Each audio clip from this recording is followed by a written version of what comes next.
Baik, bismillahirrahmanirrahim. Assalamualaikum warahmatullahi wabarakatuh.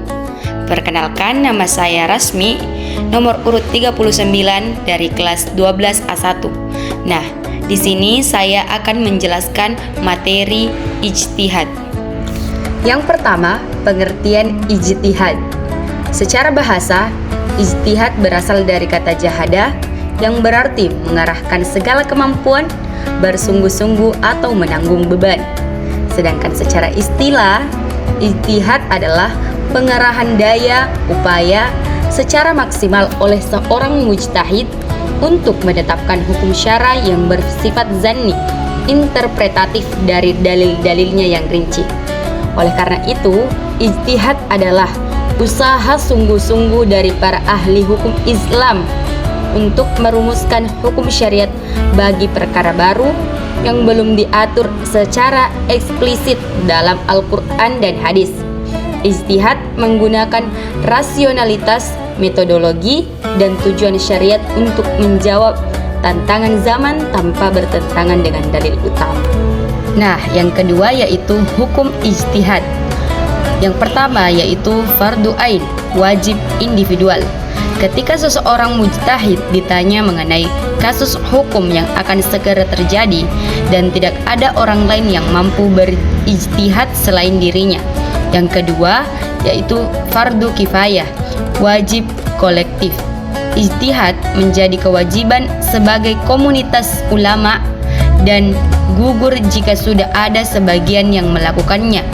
Ini berlaku ketika suatu masalah belum ada jawabannya, namun tidak mendesak untuk segera dijawab. Yang ketiga, sunnah. Ijtihad yang dilakukan untuk perkara yang belum terjadi sebagai persiapan. Yang keempat, yaitu haram. Ijtihad yang dilakukan dalam hal-hal yang sudah ditetapkan hukumnya secara jelas oleh Al-Quran dan hadis, atau ijtihad yang bertentangan dengan nas. Selanjutnya yang ketiga yaitu fungsi ijtihad.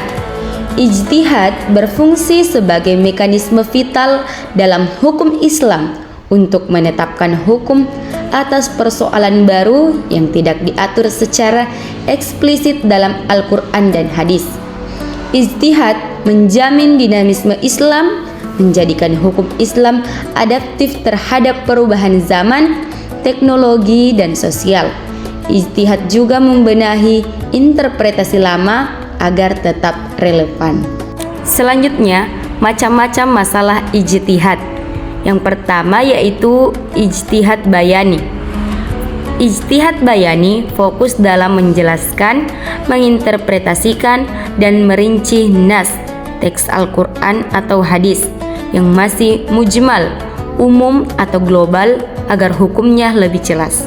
Contohnya yaitu menentukan batasan kewajiban dalam ayat yang secara eksplisit tidak menyebutkan angka atau rincian spesifik.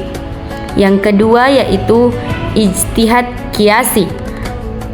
Ijtihad qiyasi fokus dalam menetapkan hukum untuk masalah baru yang tidak disebutkan secara eksplisit dalam Al-Quran maupun hadis, masalah kontemporer, dengan cara menyamakannya dengan masalah yang sudah ada hukumnya karena kesamaan illat hukum.